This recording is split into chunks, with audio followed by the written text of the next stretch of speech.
ছাত্রলীগ তো মানে আন্দোলনের পুরো সময়টা জুড়ে বিভিন্ন প্রোপাগান্ডা ছড়িয়ে গিয়েছে। যারা আমাদের সাথে অ্যাড ছিল তারা ইনবক্সে বিভিন্ন কথা বলেছে যে এটা কখনো হবে না, এটা সরকার বিরোধী ট্যাগ দিয়ে হচ্ছে সবগুলোকে ধরা হবে, মানে এগুলো হুমকি ধামকি তো ছিল, কিন্তু আমাদের আসলে যে চেতনা বা আমাদের যে স্পিরিট সেটা কিন্তু আর দমাতে পারিনি।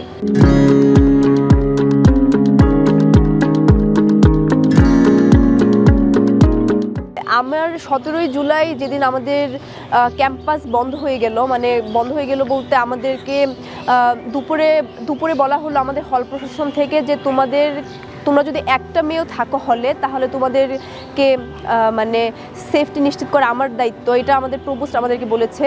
তো এটা শোনার পরে যখন আমরা 17 তারিখ আপনার গায়েবী জানাজা একটা প্রোগ্রাম ছিল আমাদের ভিসিতে, ওই দিন যখন ওখানে হামলা হলো তারপরে কিন্তু আমাদের আশেপাশে কিন্তু বিভিন্ন পয়েন্টে পুলিশ চলে আসছিল। সো আমরা কিন্তু ওইভাবে অবাধে মুভমেন্ট করতে পারছিলাম না।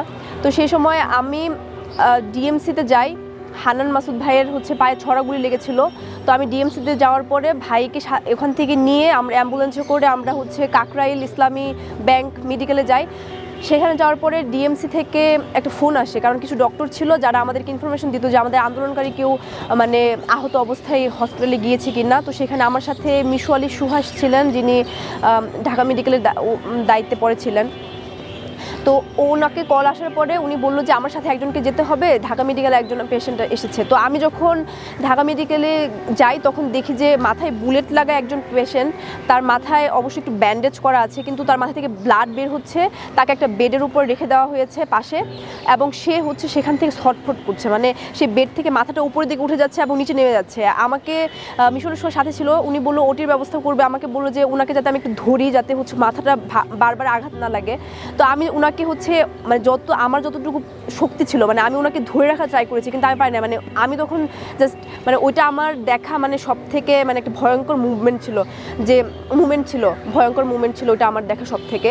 কারণ আমি এর আগে কখনো মানে এরকম পরিস্থিতি দেখিনি, কারণ তো মাত্র আন্দোলনের ইনিশিয়াল স্টেজ। আমি বলবো যে যেহেতু 36 দিন হয়েছে, তো আমি 17 জুলাই যখন আমি আপনাকে মানে এরকম আহত মানুষ দেখেছি যার মাথায় গুলি লাগা এবং সে এরকম কাতরাচ্ছে যন্ত্রণায়, তো এটা আসলে আমার জন্য ইজি ছিল না।